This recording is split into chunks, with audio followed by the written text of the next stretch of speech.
Hello and welcome to How to Level Up in November 2020. So today I'm going to be looking at the Shaman deck that I've got. Now with the current state of the fact that we've got the new expansion coming out, there's a new revamp came out recently. The way that a lot of the decks are, especially at higher ranks, is that everything is like Highlander, it's control. It might not seem like that because there's a lot of demon hunters around, but ultimately, I mean, it's always like a time where you're not sure exactly. There should be aggro decks, but it seems like in general everything's going much more control based, and the reason for that is probably exemplified best in this deck because it's got so much healing.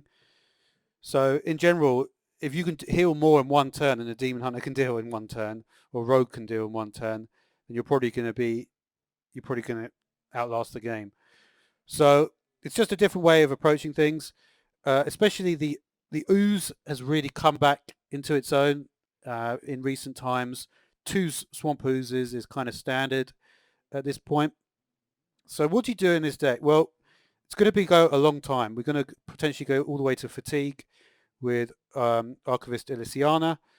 Is always a really good play because if they don't have it, and with most decks you're going to be on about the same amount of cards. And if they don't have it, they're going to be in trouble. As long as you can obviously, and normally you can put it down because there's just not much on the board. It's just clear, put down stuff, clear, put down stuff, and you'll probably get a chance to do that. Probably the absolute key card though in this deck is the Diligent Note Taker. So this card is very, very important. So for instance, if you got down, say 16 health, and then you obviously, you would have to get it back in your hand. You play Note Taker, then 4 of these guys. That means you'll be able to get an additional 20 health.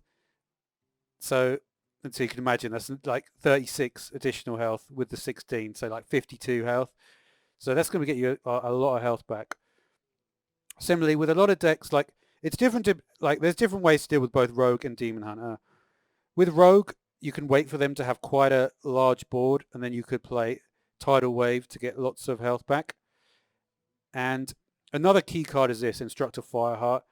This will really, it's like when there's, one more thing, before I talk about Fireheart actually, there is one pretty interesting thing that you can do, and that is if you play a Serpent Shrine Portal on 3, then you can actually play the Marsh Spawn on 4.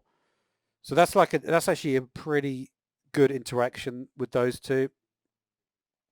So there probably won't be much going on in the early game. So in your opening hand, though, I would suggest holding on to Hagatha's Scheme because it is a card that obviously is going to get buffed. And remember, you've got to be careful. You can't spell burst if the Note Taker doesn't make it past the. So in general, if you think about that, stuff like there's certain things that you can't get the spell burst effect from stuff like Earthquake, Hagatha. I mean, I suppose you could if it was less than 3, but yeah, or Tidal Wave, you can't get it. So you have to think of that. And obviously the Walking Fountain is also very, very handy to get a lot of health back.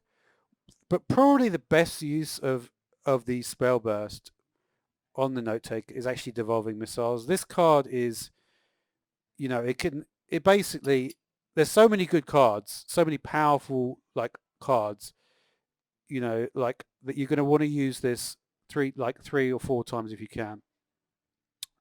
You can also get it from Fireheart as well. It's worth taking from Fireheart even if say their board is empty. It depends. Obviously, you get it the first time around if you've got like 10 mana and you get it the first one.